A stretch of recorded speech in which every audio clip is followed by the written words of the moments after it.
nosotros el presidente del Cabildo de Tenerife, Pedro Martín. Presidente, ¿qué tal? Buenos días. Muy buenos días, encantado de estar con ustedes.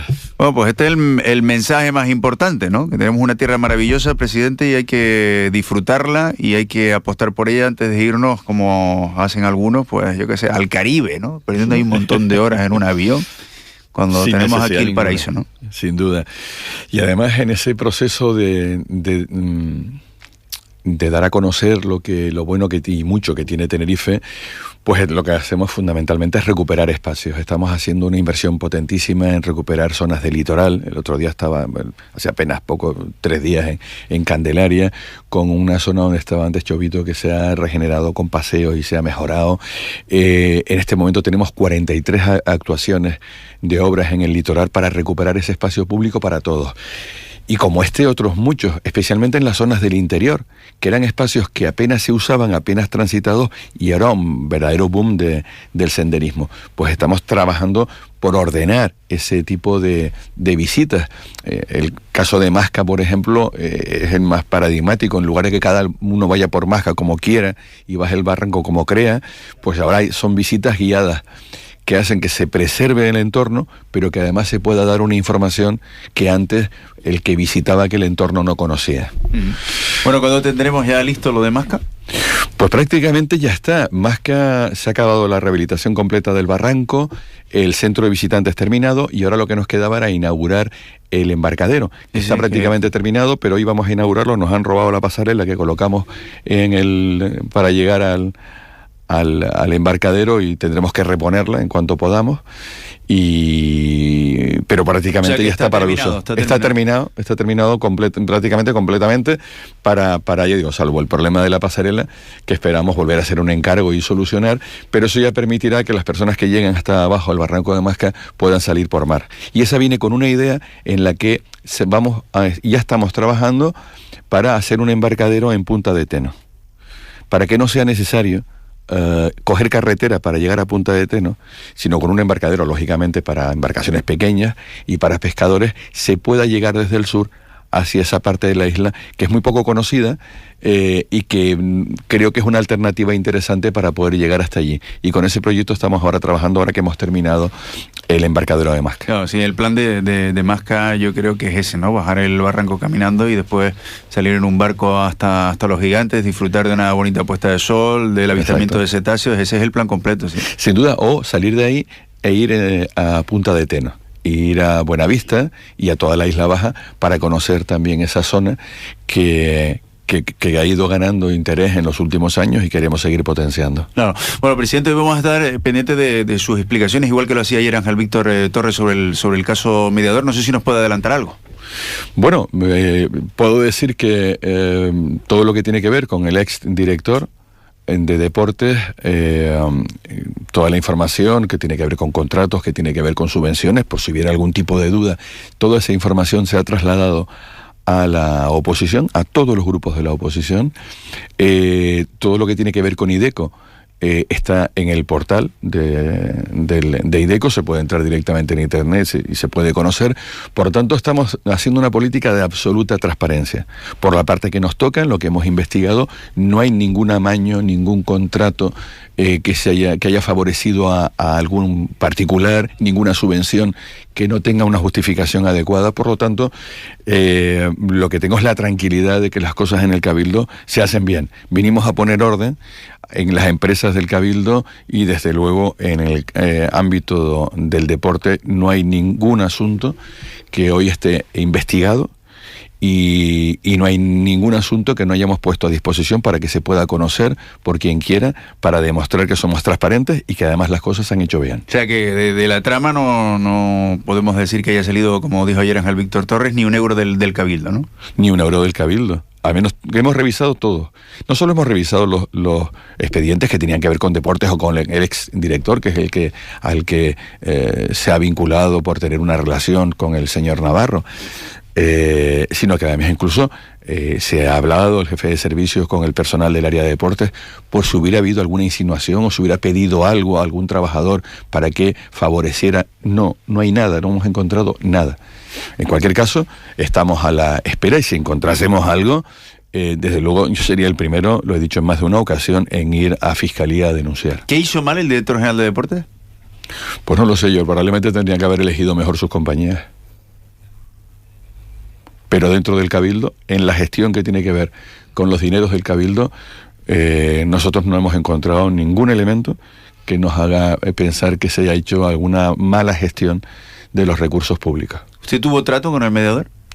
Yo con el mediador vino a mi despacho, tuve una reunión con él, me vino sin cita, se presentó para intentar, de alguna forma, yo pensé que lo que quería era enemistarme porque tenía algún problema con el exdirector de Deportes, vino a hablarme mal, me vino a contar que tenía una relación muy estrecha con él y sabía que él realmente no era del PSOE, que ese era un tipo que me puso una grabación para decirme que él no era de Pedro Martín, que si luego era un tío que simpatizaba más con el PP, me contó una serie de historias. Pero me di cuenta que tenía información de este señor. Estuve a la expectativa a ver si me contaba algo más. Luego me llamó por teléfono, me mandaba mensajes. A mí me pareció una persona muy peligrosa y como no me aportó ningún dato que me permitiera a mí descubrir ningún asunto extraño en el Cabildo, ninguna concesión rara, pues decidí no atender más sus llamadas ni tener más relación con él. ¿A usted le pareció una persona peligrosa desde ese momento? Hombre, alguien que te viene a un despacho y empieza a hablarte de otro para de entrada decirte que aquel señor no es un tipo de fiar, y entonces te saca un mensaje que le mandó a las 2 de la mañana. Me vine, bueno, fíjate, esta es la relación que tengo, que me manda un mensaje a las 2 de la mañana, y mira una grabación que tengo aquí, me puso una grabación en la que decía el exdirector, no, yo no soy de Pedro Martín, ni soy de nadie, ¿no? ¿Ves? Me decía, no te puedes fiar de esto y tal. No sé, me pareció muy chanchullero, aquello no me gustó, pero en cualquier caso yo me quedé atento por si me daba alguna información de verdad relevante que tuviera que ver con el Cabildo o con alguna adjudicación. No hubo nada. Él en su día se dedicó a hablar de campos de césped. Yo pregunté, oiga, ¿en el Cabildo de Tenerife se está haciendo algún programa de campos de césped? ¿Se está adjudicando? No, estamos redactando un nuevo plan de campos de césped, pero no hay ninguna adjudicación ni se ha elegido qué campo mejorar. De hecho, estamos acabando ahora de redactar el programa de campos de césped. Por lo tanto, con respecto a eso tampoco había nada. O sea, no encontré ningún indicador de ningún asunto extraño en el Cabildo. Y bueno, cuando finalmente ya salió a los medios de comunicación que el exdirector había denunciado a este señor porque le había robado dinero, y luego parece que esa denuncia pudo ser falsa, yo ante una situación como esa, digo, bueno, hablé con él entendió, me dijo que iba a dimitir. Ante una situación como esa, le acepté la dimisión y fuera. Bueno, 15 de marzo ya, a las puertas de las elecciones, 2 meses y medio y estamos ahí votando de nuevo. ¿Qué asunto le reporta más orgullo durante estos 4 años de gestión y cuál es su espinita clavada? Bueno, si hablásemos de cosas que creo que han ido avanzando, sin lugar a dudas, todo el tratamiento de aguas residuales. Eso nadie le pone, o muy pocas personas le ponen asunto, pero estábamos multados por la Unión Europea por echar directamente agua al mar sin ningún tipo de tratamiento. Más de la mitad de las aguas de Tenerife se estaban tirando al mar sin ningún control. Hemos puesto en marcha un programa en el que en este momento estaremos sobre 150 millones de euros invirtiéndose en este momento, superaremos los 200 millones de euros y conseguiremos, cuando acaben las obras que tenemos en este momento en marcha, que el 90-95% del agua esté depurada en Tenerife, esté tratada en Tenerife, o bien para verter al mar, casi en ningún caso, o bien, sobre todo, que es lo que estamos intentando, reutilizarla para la agricultura. Hemos conseguido inversiones en Tenerife Norte y Tenerife Sur, por fin inversiones en Tenerife Norte y Tenerife Sur, en un nuevo plan que va a reconvertir los 2 aeropuertos.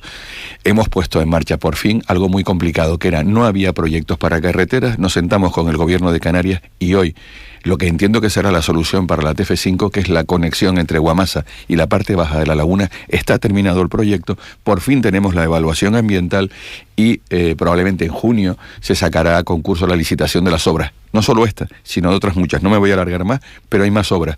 Y quiero decir, no se saca en un año o en 2 de trabajo un proyecto de más de 100 millones de euros.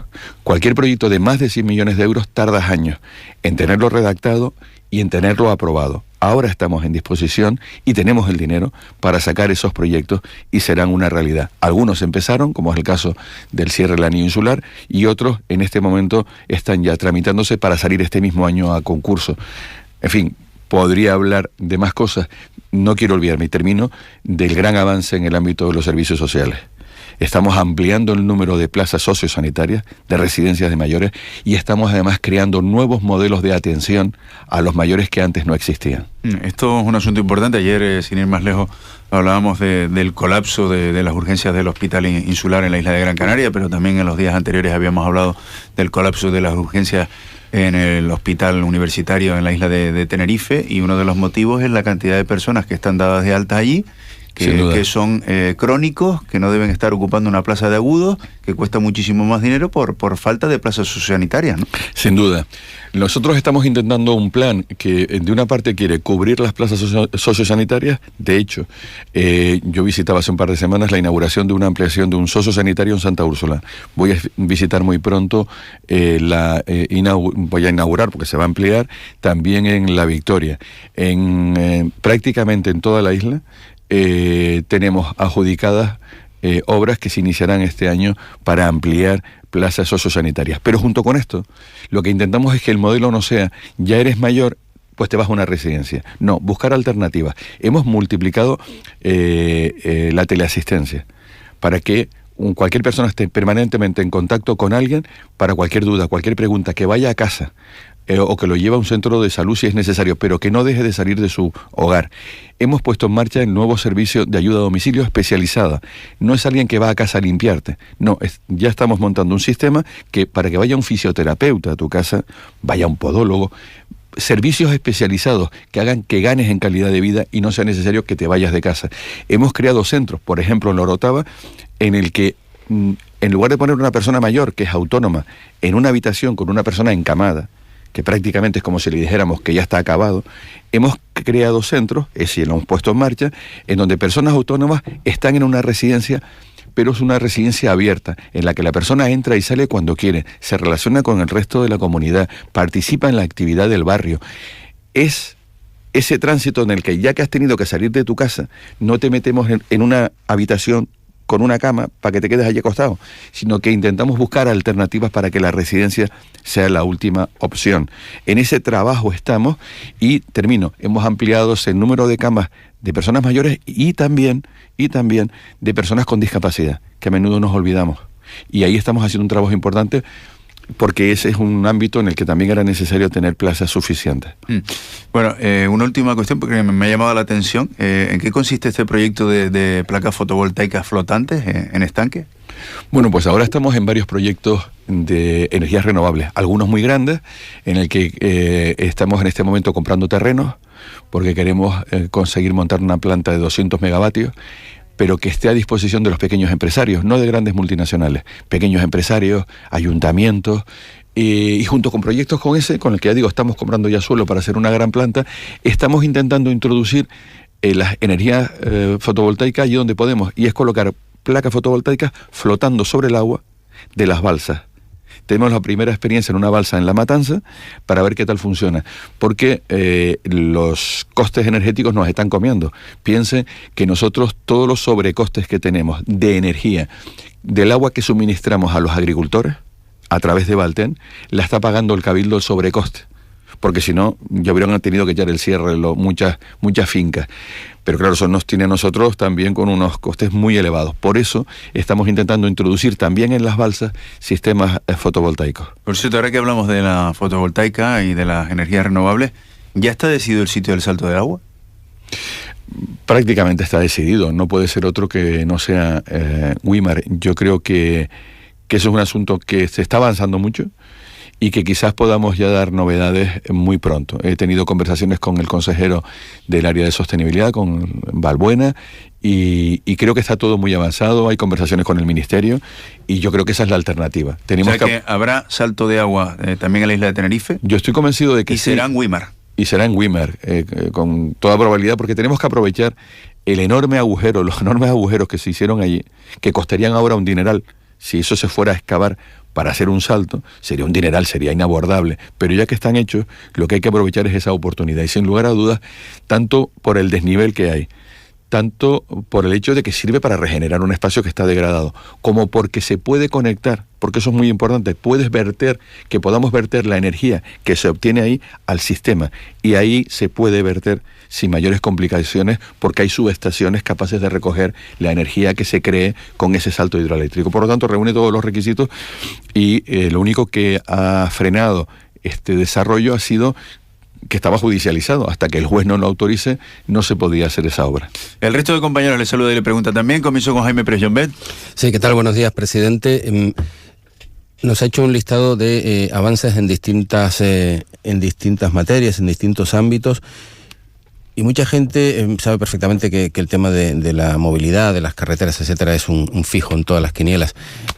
Hay mensajes para trasladar hay un calendario, lo digo porque llevamos toda la vida en las principales, en las dos islas más pobladas, en este caso en Tenerife, pues anunciando que se va a mitigar, por lo menos, no a resolver de una manera, digamos, de un día para otro, pero sí a mitigar pues el asunto de las colas, etcétera. Hay un calendario para salir de esta situación en la que se está. Sí, y hay una diferencia clara. Le digo, perdón, presidente, lo del calendario, porque calculo, hago el ejercicio, ponerme en quienes están en el coche, y lo que quiero escuchar es, bueno, hay un calendario, hay un plan. No, que quieren ver el que está en el coche es una pala ya trabajando para abrir algo.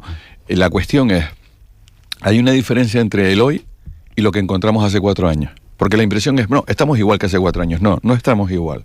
Hace 4 años, cuando llegamos, no había ningún proyecto para resolver los problemas de los atascos en Tenerife. Y como no había proyecto, ni había la financiación, ni había informes como los de medio ambiente, favorables, ni había nada. Estos años han servido para poner en marcha proyectos. El más importante para mí, el de la TF5 entre Guamasa, que comentaba, y la parte baja de la laguna, que ha costado mucho. Primero porque, como digo, es un proyecto que puede costar, yo decía, proyectos de más de 100 millones, puede costar más de 200 millones. Ese proyecto no se hace en un año ni en 2. Se tardan años en preparar ese proyecto y luego en conseguir las autorizaciones. No solo las de medio ambiente, que se las trae con venga, te las recoge y te dice, no me gusta, cámbiame esto, y te devuelve el proyecto. Carreteras cambia, se lo devuelve a medio ambiente te vuelve a decir, no estoy de acuerdo con esto, y te lo vuelve a mandar. Bueno, todo ese proceso afortunadamente está prácticamente terminado.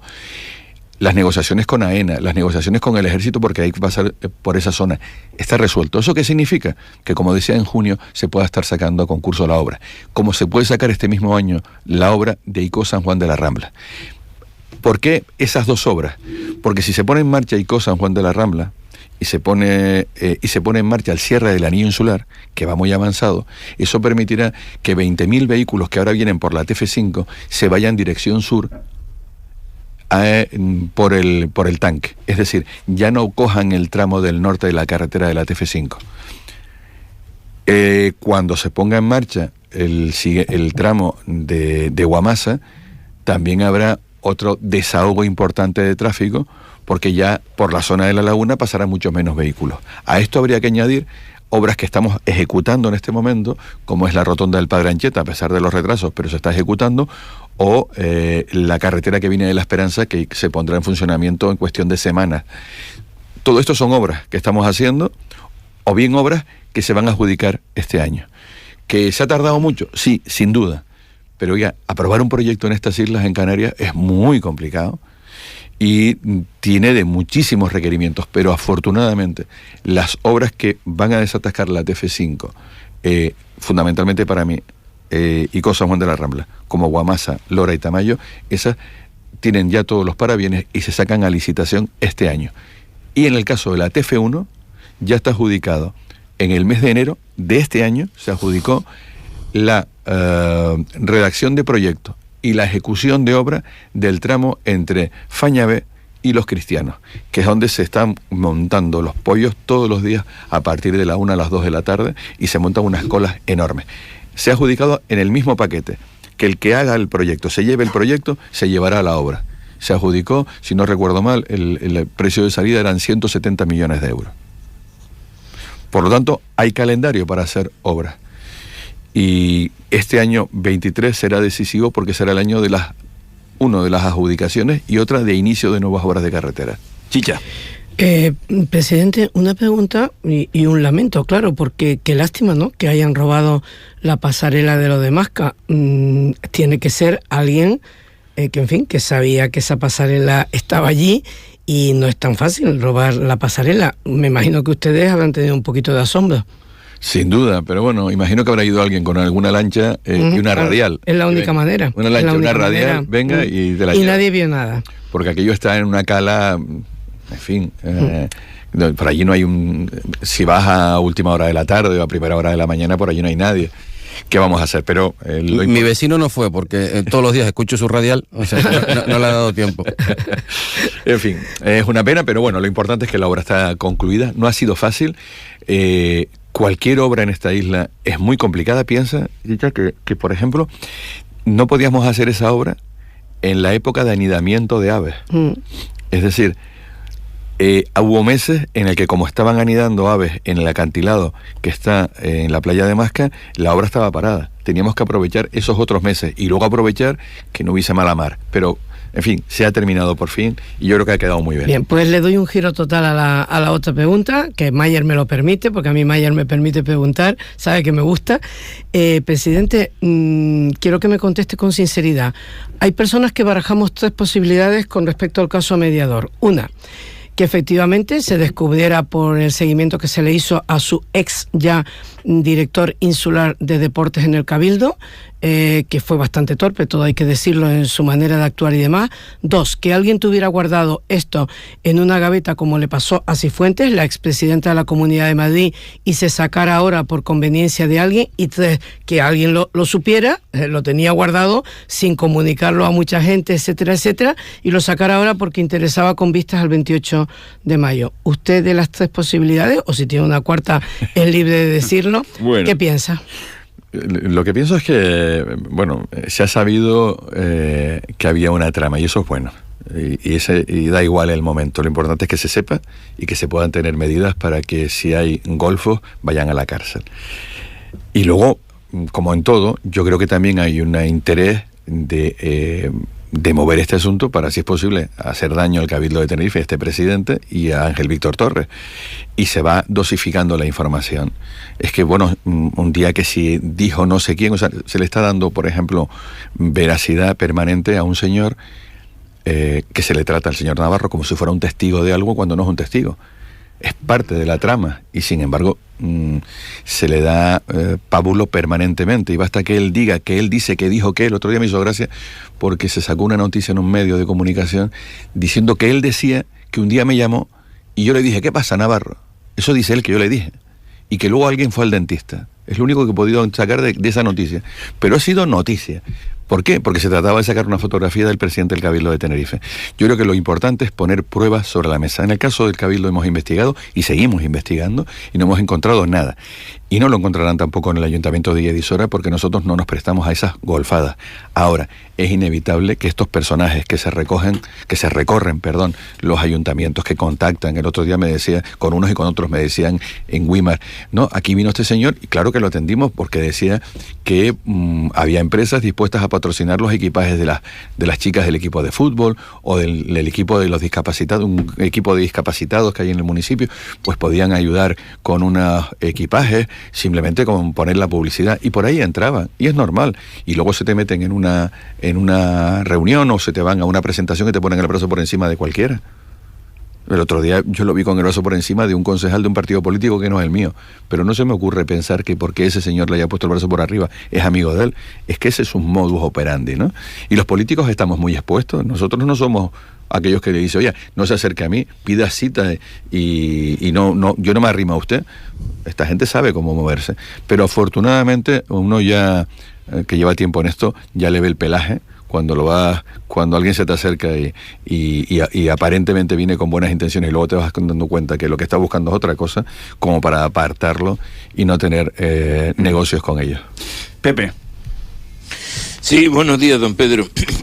Yo, desde luego, fíjese que opino como usted en algunas cosas de esto del caso Mediador, pero menos mal que la jueza le hizo caso, ¿no? Porque si no, no tendríamos hoy caso.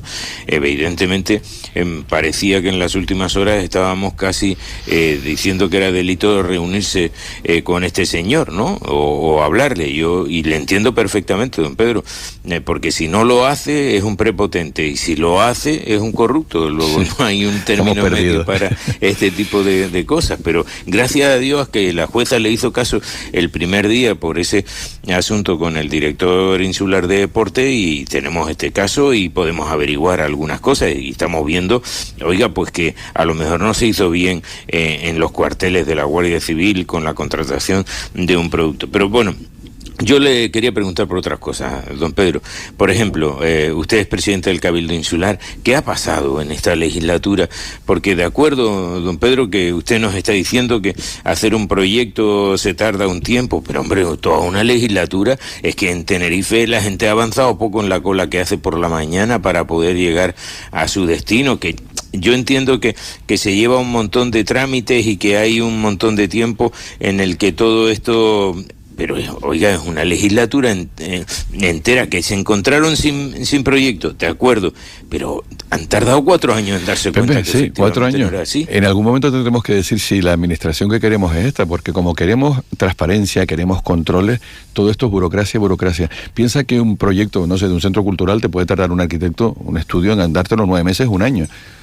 ¿Cuánto más una carretera con la complejidad que tiene? Pero es que resulta que cuando tienes el proyecto y te has tardado 1 año y pico o en tenerlo, o 2 años, tiene que pasar por patrimonio. Y los de patrimonio te dicen, oiga, pues cuidado que aquí hay vestigios. Y tienes luego lo que nos decía AENA, en el caso de la TF5, no me lo ponga al lado de la pista. Si quiere pasar cerca de la pista de Tenerife Norte, usted esto me lo entierra, porque si no puede deslumbrar con los vehículos, pueden deslumbrar a los aviones cuando llega. Bueno, pues entonces habrá que enterrarlo. Desde el momento que hablamos de túneles, todo se complica, porque es mucho más cuantioso y más complejo. Una vez que lo tienes, viene medio ambiente, y medio ambiente nunca te dice que sí a la primera. Tú le mandas un proyecto a medio ambiente, lo estudian y te han garantizado que te lo va a devolver diciendo que tienes que cambiar no sé cuántas cosas. Entonces se tiene que cambiar y te tiras otro montón de meses para hacer los cambios, lo devuelves. Desgraciadamente ese es el sistema que nos hemos montado, y luego aquí opina casi todo el mundo. O sea, luego el Consejo Insular de Aguas, por si hay un barranco, una zona, por ahí un tomadero.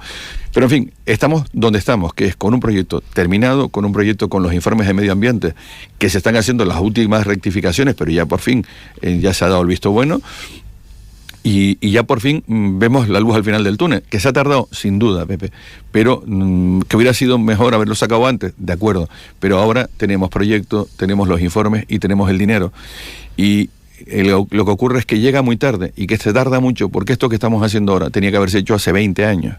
Pero bueno, desgraciadamente no se hizo cuando tocó. 2 claves más para terminar.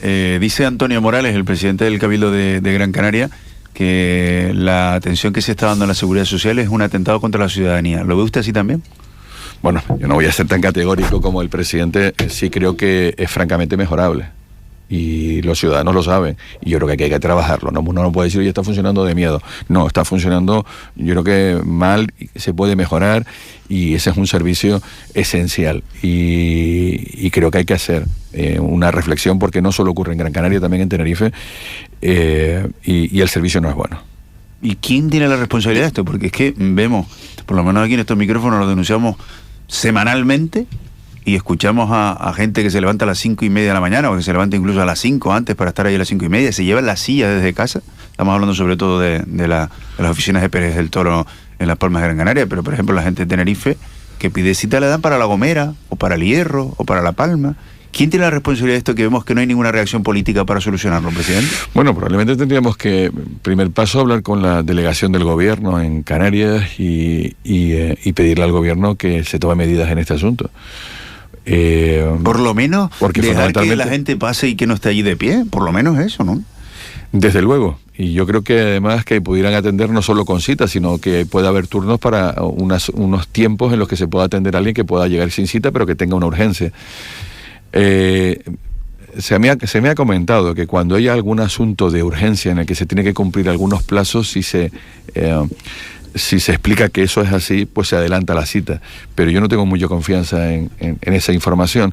Por lo tanto, creo que lo que hay que reivindicar ante el Estado es la necesidad de ampliar estos servicios y de gestionarlo de otra manera, porque no es solo una cuestión de poner más personal, sino que gestionar las cosas de otra forma. Tengo aquí algunos mensajes también de amigos que nos oyen desde Los Silos, que me dicen que si no le voy a preguntar por lo que ha pasado con la ejecutiva local, que como sabe ha puesto sus cargos a disposición de la insular, y detrás de esto la elección de la candidata, si es su compañera de corporación Carmen Luz, José Esmacu León. ¿Qué va a pasar con esto, presidente? Bueno, la elección no la pone este presidente. Yo he intentado mediar en este asunto, intentar aproximar posturas, pero no ha sido posible. Hay, digamos, dos propuestas distintas, dos personas que se quieren presentar como candidatas a las primarias, y lo que estamos a la espera es que se pueda resolver. Hemos estado a la espera de que se pudiera resolver en una asamblea, que lo resolvieran los propios militantes, de acuerdo con el censo, no que hace Tenerife o que hace Canarias, con el censo oficial que remite la Dirección Federal del partido. Pero no se convocó la asamblea, entonces habrá que buscar alguna alternativa para resolver la candidatura de Los Siglos. Pero repito, lo que nos hubiera gustado es que se hubiera resuelto en la asamblea y que hubieran votado los militantes. No ha podido ser, pues tendremos que buscar otras alternativas porque el proceso no se para y esto continúa. Así que está el debate abierto, pero lamentablemente dentro de los plazos que tenía que haberse celebrado la asamblea no se ha producido, y ahora habrá que buscar alguna solución. Presidente del Cabildo de Tenerife, Pedro Martín, gracias por sumarse a esta programación especial de 8 días, 8 islas, hoy en la isla de Tenerife desde la Casa del Vino. Muy bien, muchísimas gracias a ustedes. Un fuerte abrazo. Gracias, presidente. 8:30.